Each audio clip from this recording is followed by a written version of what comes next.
What's going on? This is Hoppe Hour. I am your host, Ryan Hoppe. And without further ado, from 102.3 WBAB and 102.5 The Bone, from the Roger and JP show, Roger is back on Hoppe Hour. What's going on, man? Hey, Hoppe, how are you, buddy? My pleasure. I love being on with you. How you doing? I'm doing great, man. First of all, you guys are absolutely crushing it in the ratings. And I remember, like, the thing within the office, because when I first joined the Bones, when you guys first joined, everybody pretty much knew you guys were going to do well, but a lot of the listeners were kind of hating on you guys, just saying you were out of towners from New York and whatnot. So how does it feel 6 years later, more than a half a decade, that you guys have proven Tampa wrong and are just kicking ass in prime time? Yeah, you know, I mean, it's nice to know that we're accepted, and I mean, we have so much fun every day, honestly, with the audience. I mean, we love the Bone audience. No matter what topic we bring up, somebody knows something about it or knows someone who's done some stupid thing. You know, whatever it is, the back and forth with the audience is amazing, and that's why we love doing the show. We literally enjoy doing the show, and we knew we had to prove ourselves in the beginning. We understand, we get it. And the fact that the Tampa audience has been so accepting is like super rewarding. And you're right. I mean, the recent ratings are really good from what I heard. And, that's for the whole station, besides us. And, it's very rewarding to know that that's there. And, I'll tell you, it's been a quick 6 years though, to go from being the new guys to, being, 6 years in. I still feel like the new guys, though.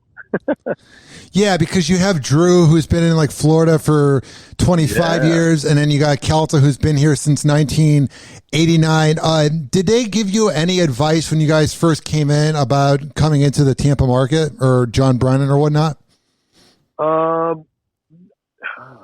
don't remember anything like particular. Just, they were saying, just, do your show, do what you guys do, and they'll love you. And, we just went. I mean, honestly, we didn't know how to do the show any other way, except being ourselves, which is, that's what we are.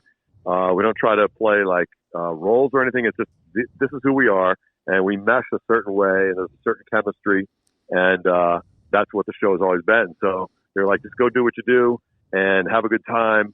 And the guy, Steve Smith, who was up in the upper echelon of corporate, was like, listen, you guys do this. I know you're going to do fine. He was kind of championing us at the time, and he was right, and it worked out great. And so we just went and did our show with that confidence, and it's worked out really great. I mean, honestly, we love coming to Florida to see everybody. But I mean, I wish we were there, but we love doing the show. It really is. It's fun every day. It literally is fun every day. So now I often hear JP on air say how different the morning show at WBAB is compared to the midday show at the Bone. Besides you guys playing much more music, obviously, besides rejoiner music, what are some other clear differences about the morning show you've been doing for 21 years compared to the Bone show you've been doing for 6? Yeah, well, the obvious thing is clearly, like you said, the music. So what that does is playing all that music makes how long we talk much shorter. So here we have, on the Bone, we have full conversations. Brett's throwing in sounds and music, and we're laughing, and we each get to say what we think, and then we're throwing in callers. So that makes those blocks of fun great on the Bone. Now, we can do smaller blocks of fun on our other show in New York in the morning with music, but because that's just the way it is. So it's just a different skill and a different presentation of sometimes similar material or whatever, but it's still our personality. It's still us, even though it's a shortened version. But we may talk for 5 or 4 or 6 or 7 minutes instead of 14 or 17 minutes, whatever it is on the Bone. It's at least half of that, if not less. So it's really, it's like music. You have jam bands that can do a 14-minute song, and then you have other bands that do hits in 3.5 minutes. And so that's kind of the difference between the two formats. And that's really the biggest difference. We also do, we do traffic reports and weather and, that kind of stuff. We have we have a couple local politicians on, so it's local to Long Island and New York, and it's got a totally different feel to it. But if you guys heard it, you'll be like, oh yeah, well, that's Roger, that's JP, there's Brett, there's Special Ted, and you would recognize it's just in like a different form, different uniform, so to speak. You guys do this really cool thing that like rock and roll DJs used to do on 97.9 The Loop when I was growing up in Chicago, and also hip hop radio would do in Chicago, where a lot of times when you're listening to morning shows, they just say, here is Pink Floyd Money. But you guys do this thing, and I haven't listened for like 2 or 3 years, but when I would be up in the morning when I had a second job, I would listen, and you guys cool. Talk into the song, but you don't say the name of the song. And I thought that was, I remember I was like half awake, and I thought that was the coolest thing. The way you guys aren't like, here's Pink Floyd Money. You guys would have like a one-liner or whatnot, and then the song would begin playing, and I'm like, damn, they just hit the post. Yeah, that's what we do. I mean, we need as much time. We take every second we can to talk on the other show. So, and there's no reason to say the name of the song. Do you really need to tell people it's Pink Floyd Money, or it's Take the Money and Run from Steve Miller, or it's Tumble and Dice from the Stones? I mean, we all know those songs, and especially the audience that we have on the radio station is, 30 to 60, whatever, 30 to dead. So everybody has heard all those songs and know them and probably own most of them. So there's nothing. We're not playing anything new. It's all classic rock. So that's how that works. And then there's no reason to tell them what they already know. And it gives us a few more seconds to talk about other stuff, maybe 30 seconds or what, and it all adds up to an extra minute or 3 or 4 in a show. So you can see we're always like trying to squeeze more juice out of the orange of our other show just to get more of our content on the air. And at the Bone, that's not even an issue because obviously we have the whole show from 11 to 2 to talk about what we want and give our opinions and have fun with everybody. And so that's, like I said, it's 2 different styles, 2 different kinds of art, So now, a lot of times over the years, you've had like Opie and Anthony get in trouble, Howard got in trouble, Mancow, Don Imus, all the like big name shock jocks got in trouble. But you guys are edgy as hell. You guys can be a little, I wouldn't say crass, but just kind of like in your face. But then you guys it's like you're about to go over the line, but then you guys walk back and you guys do it perfectly. Yeah. Has there ever been a time though, in like the 25 to 30 years you guys have been in radio where you guys did get in trouble, maybe with the FCC or with the media? A long time ago when we first started, an old program director of ours thought it would be great. We get some good press and have a great time. It was in the Christmas season, and I think we told the story on the air at the moment for sure. But it was early on in our career, and he was like, all right, you guys, you're going to set an appointment. Everybody's going to show up and listen to you on the radio 7:20 Monday morning. And, JP, you're going to announce that there's no such thing as Santa Claus. Now, that's a long time ago. That was maybe in 02, 01. I'm not even sure. And it might have been our first, year in 2000. Yeah, you know what? Actually, it probably was. And, it got a lot of press. Paula Zahn from CNN called, like all sorts. We got international press on it, and that was clearly not everything we bargained for. And we didn't think it would be that big, but I mean, in the meeting, I was like, "Are we sure we want to do this? I don't know if this isn't a good idea. I have kids. I don't think it's a good idea." But our PD was like, "Listen, it's going to be great. You get some good press. It'll be fine." And we're like, "Okay." And so we did it and got in all sorts of trouble with our audience and the press. So that's fine. And then we got in trouble another time for a bit a long time ago. That wasn't our fault. I mean, our radio station signal got hacked, literally got hacked. And we were on the air, and Pink Floyd was playing. It wasn't Money. It was something else. And in the middle of the song, something else starts playing, and we're looking at our producer, who wasn't Brett at the time, it was Wolfie, and he's looking at us. He's like, I don't know where the sound is coming from. It actually took over our radio signal, and it was a racist song, Johnny something. I don't remember, Johnny Rebel or something like that. And it was a horrible song with the N-word through it like 100 times, and we couldn't turn it off. All our volume pots are down. We're like, we're not in control of our radio signal. What is going on? It turns out, and it made front page headlines the next day, radio DJs play racist song, whatever. And then they have quotes from us saying, listen, we didn't play it. And nobody, of course, believes you. But what happened was somebody who had maybe a 10-watt transmitter in the trunk of their car parked underneath our signal. Like we shoot a radio signal from our roof to another tower, right? So they knew, it's probably a radio engineer, they knew if they parked under it, they could shoot a signal up into the air in that exact line of sight, and it would intercept and be shot somehow by microwave to the tower. And they played this song from their car through that transmitter into our signal, and it played out over our signal for like, I don't know, 40 seconds. We have the air check of it. It's it's like the only thing on our Wikipedia page. And we were hijacked, and it made front page headlines here. So that actually wasn't our fault, but, they had a hard time believing us because I think a week before we got in trouble for a bit that was a little edgy. And that made the paper too. So the second thing that happens, they're like, yeah, we don't believe you. You got in trouble like a week ago. But it legitimately wasn't our fault. And we still to this day don't know who the radio person was who maybe had the ability and knowledge to intercept our signal and put out a racist song. And my quote, we were just looking at it. I think today Brett was looking at it on Wikipedia. And my quote was, in my 22 years of radio, I've never seen anything like that. It was absolutely racist, but it wasn't coming from us, something like that. And so we got kind of punked by somebody, and we still don't know who. It was a long time ago. Now, what's the situation like? Because I know you're more, I wouldn't say level-headed, but you're more calm, and JP's the guy that gets mad in a way. Like, it's just like Roger and JP. Like, you're the angel, he's the devil. And then Wolfie was there, who I've never heard of Wolfie, but like with all the characters and then the PD, like what's the situation like when a racist song is playing? Because I mean, I've been there like when a swear's gone over the air and there's panic. So what's it like when you don't know what the hell to do? Yeah, we'll have to play that air check on our show sometime soon because it was panic in the studio where we're looking at each other and our producer, Wolfie, was absolutely, his heartbeat went through the roof. He's looking around. We're like, Wolfie, what is this? He's like, I have no idea. And then he showed me. He's like, look, the whole board is on zero. He goes, there's nothing coming out of this audio board.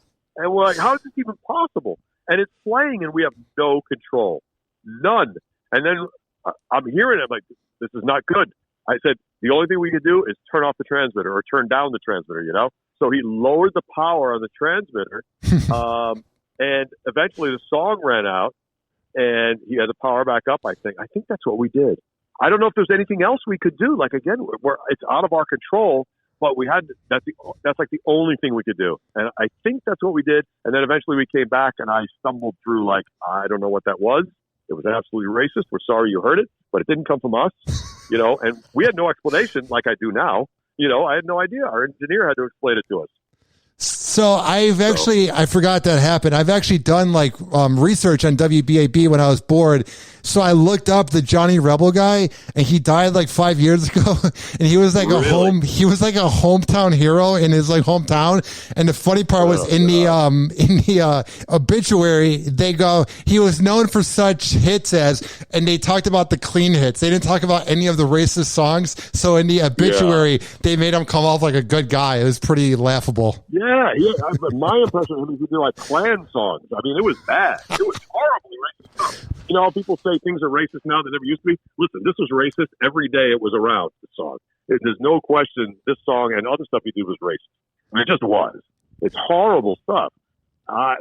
Whatever. He's moved on, and hopefully that stuff doesn't see the light of day anymore. I mean, it's bad. So, it's like Klan rally music. Like, it's horrible. So here's the thing.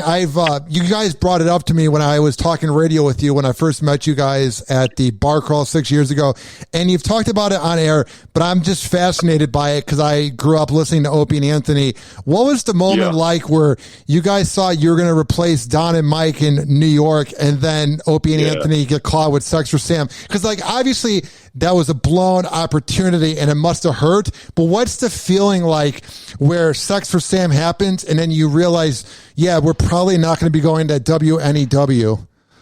Yeah, we were supposed to have a meeting. Sex for Sam, I think, happened on a Friday afternoon, and it was St. Patrick's Cathedral in New York City, and people having sex like in the back of the church or something, and it was some contest, and Jim Cook from Sam Adams was in the studio, and he hasn't done radio since then because of that incident. He won't go on the radio, and he used to stop by our show once in a while. The guy who cooked, who made Sam Adams in his kitchen, Jim Cook, on the commercials, he would come by and bring us beer and come by once a year, twice a year, whatever it was. And now he won't even go on the radio because he doesn't want to be anywhere near anything like that ever again. So they had that contest. The contest goes off the rails. Complaints come in. People are fired by Monday, including and the thing is, their management knew they were going to do this, so the management got fired.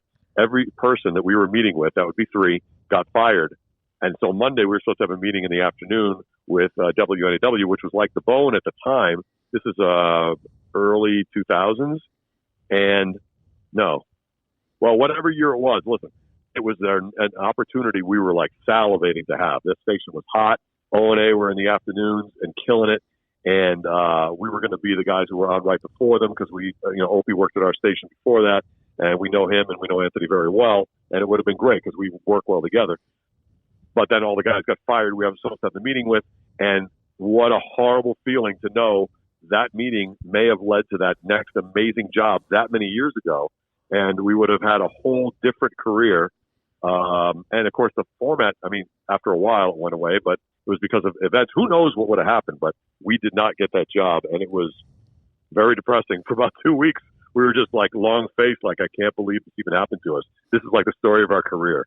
Like, we just, things like that happen all the time, somebody offers us, maybe this will be a good idea. We're like, let's talk in 6 months. Then the format disappears. Whatever it is, it's something that's just happened with us. But, in hindsight, we've been very fortunate to have a very steady career in New York. And then in the last 6 years to have the Bone has been like a blessing.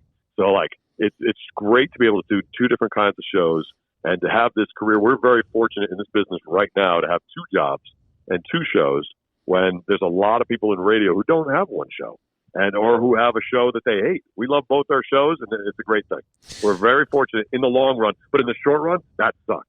That was horrible. So when Opie and Anthony were at WBAB, did you see the potential they had, or did you just kind of see them as like another show? Yeah, I was doing afternoons, so I got off at 7. I was on from 3 to 7, and this is in the 90s. I was on 3 to 7, and Opie was on 7 to midnight.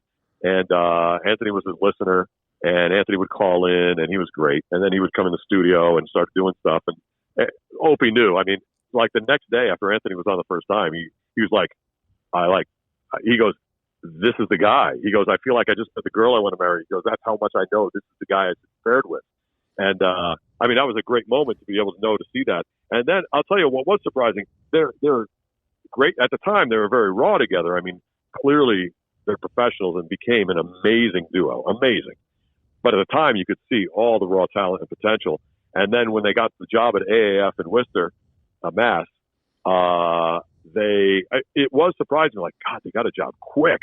I mean, it was fast. They got that job, and then they just blew up Boston and were great. And they've been, they were huge right after that for a long time. So yeah, you could see it from the beginning. So how did you get into radio? Because for me, I would say Opie and Anthony were like a huge influence. Because when they were syndicated in Chicago in 2006. I never heard anything like it. So for you, did you just kind of get into radio, or were you like a radio geek? I wasn't a radio geek. I was a music geek. I was, when I was in high school, I had a guitar and an amp, and I played every day when I came home. And, I put on Back in Black and try to play it straight through, and Van Halen 1 and Molly Hatchet Flirting with Disaster and ZZ Top de Guayo, all these great albums. And I wanted to play. I played the guitar since I was a kid, since I was like 6. So, I mean, I wasn't great. But 3 power chords in a dream, I could figure out a lot of these songs. And I would come home and play for like 2-3 hours a day. So I loved music. And so I loved album rock. I was listening to Hartford rock station, CCC, where Howard was before he went to New York City.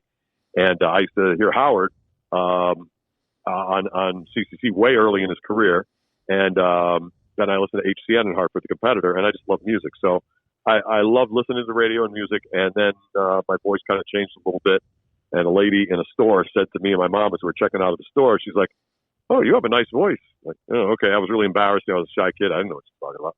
And I got in the car, and my mom goes, "You do have a nice voice. People say that all the time. You want to look at the radio," because Connecticut School of Broadcasting was advertising on the radio all the time. We were living in Connecticut at the time. And I was like, "Oh, that's kind of cool, maybe, So I went and tried out. Of course, I got accepted because they want everybody to be accepted. And it was $100 a week for 16 weeks. And I graduated from the first high school class they ever had at CSB. And I knew, I was like, let's try this and see if you like it. And if you do, then go to college for it. And so I loved it. I got the bug after the first class. I had the radio bug. I couldn't wait. And from then, it was really going to college for it. And I heard tapes of, Howard was obviously just someone to hear, like, this radio is amazing. And hearing some of the great jocks on CBS FM in New York City, or Imus and Howard on NBC in New York City, and then hearing tapes of guys like the Greaseman when he was at DC 101 or at the WAPE in Jacksonville. I mean, the Greaseman is definitely, like, the stuff he used to do was nuts at the time. And I love all that stuff just opened my mind to all that. I love the Greaseman. It's very unfortunate that he would say dumb things. Yeah, I mean, these things happen. But, and back then radio was very different, but he was different from Howard. And, they were two very different type people, but who were getting big ratings and doing real well. And so I started to love the tapes of all these people. But my guys were really like, Scott Muni and Pat St. John, like classic album rock DJs. And they influenced me a lot. And so that's what I became. And the station I ended up being at in New York, on Long Island, is a station I'm still at. And they influenced my style a lot. But, that's just who I was. I was never going to be the Greaseman. I was never going to be Howard. That wasn't my style. So I am who I am. And it's gone pretty well. So I'll take it. And I love radio. Love it.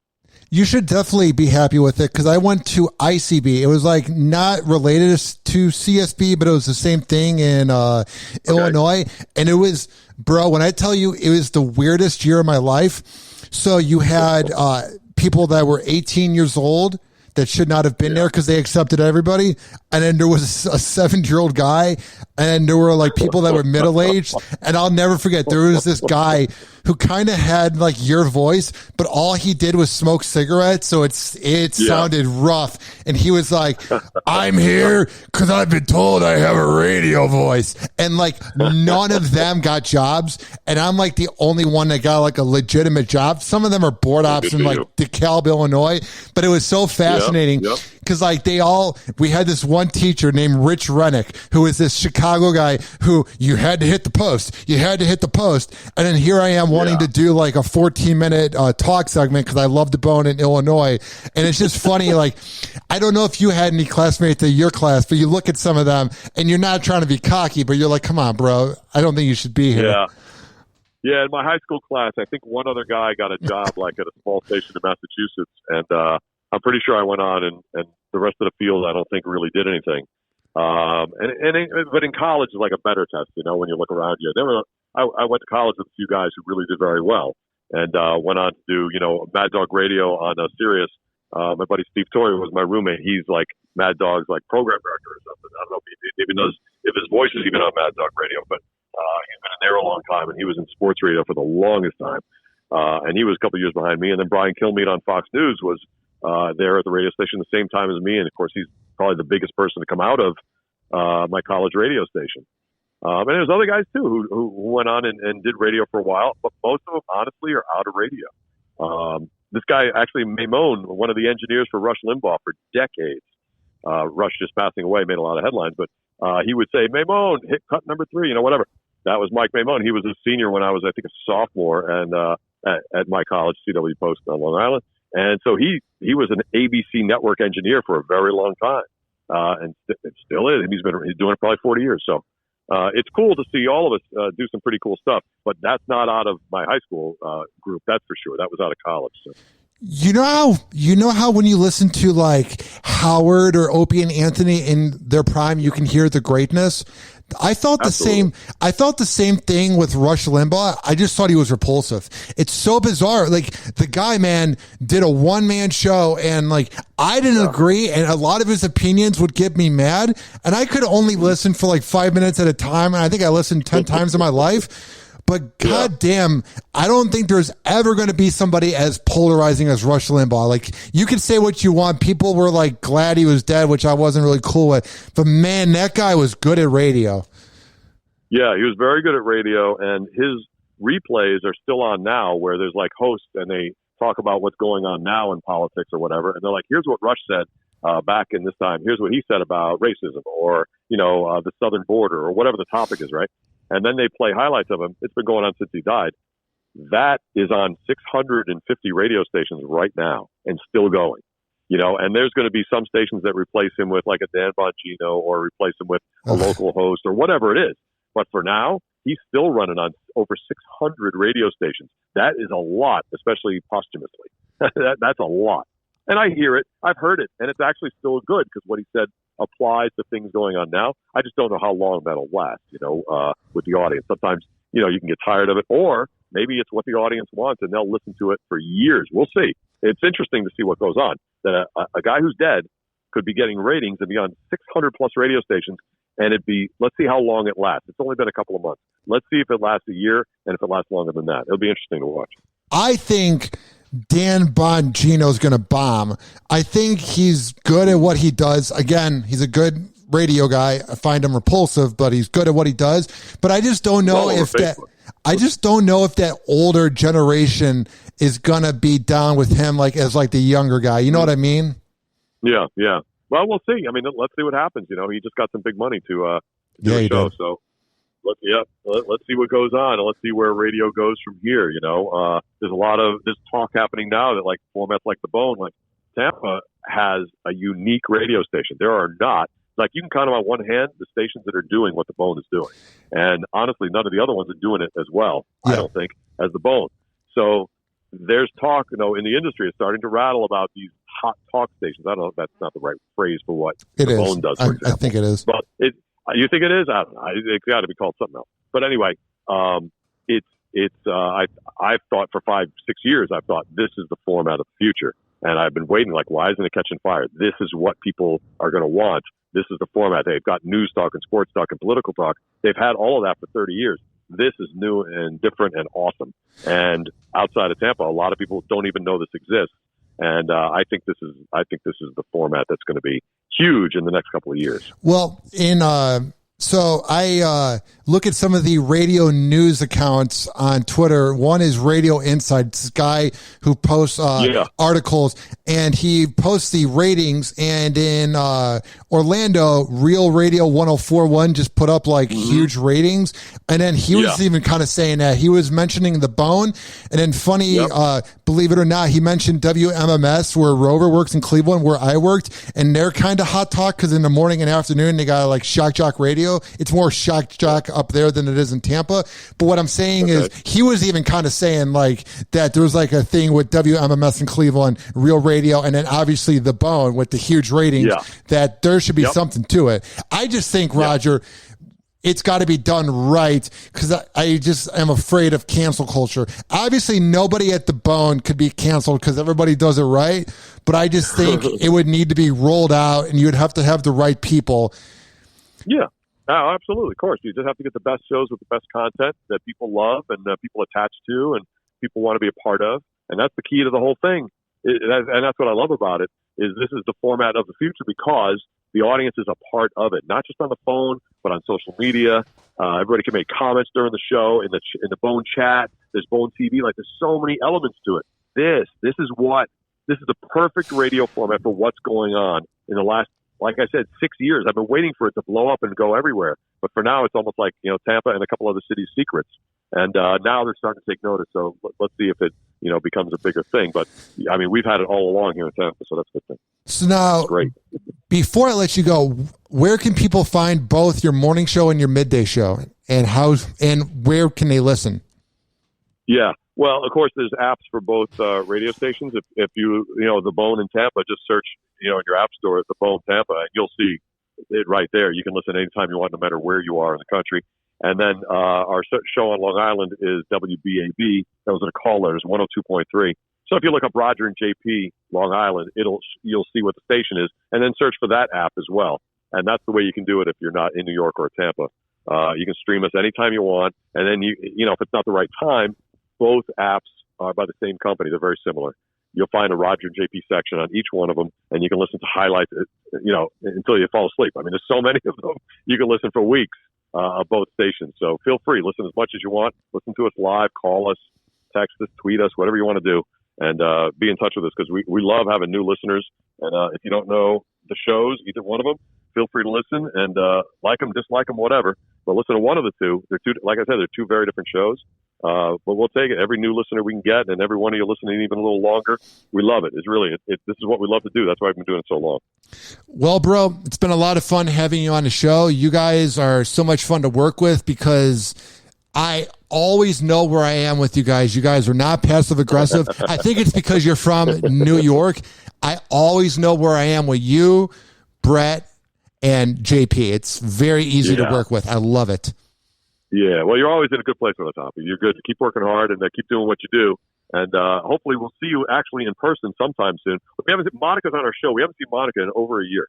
Like, how absurd is that? This whole thing is ridiculous. So hopefully everything's clearing up. We're almost done getting vaccinated. And hopefully we'll be able to travel soon and come to Tampa. And then we'll all get to see each other. And we'll see you soon. I don't know when I saw you last because I don't think you were it's at been a long time. I don't think you were at the Punch Out when I fought Gareth in 2018. I don't know if you came in 2019. I wasn't but I wasn't at the Giants bar crawl. So dude, it might be like 4 years since. I feel like I see you all the time because I see your tweets and we like each other's posts on Facebook and we work together. But I may not have seen you since like 2018. That's right, because the Giants-Bucks game we came down for, you're right, we didn't see you that long weekend we were there. So I don't know. Maybe sometime in 19, maybe not. Maybe not safety, but you're right. I still feel like I see you. And thank God for social media. We can all feel like we're still seeing each other and close enough. So, but soon, in the flesh, we'll be there. Awesome. Thank you again for everything, Roger, and keep up the good work. Hey, thanks, Hoppe. Good to talk to you, buddy. Talk to you soon. All right. Thank you, bro. All right. Thanks, everybody. Bye. All right. Bye.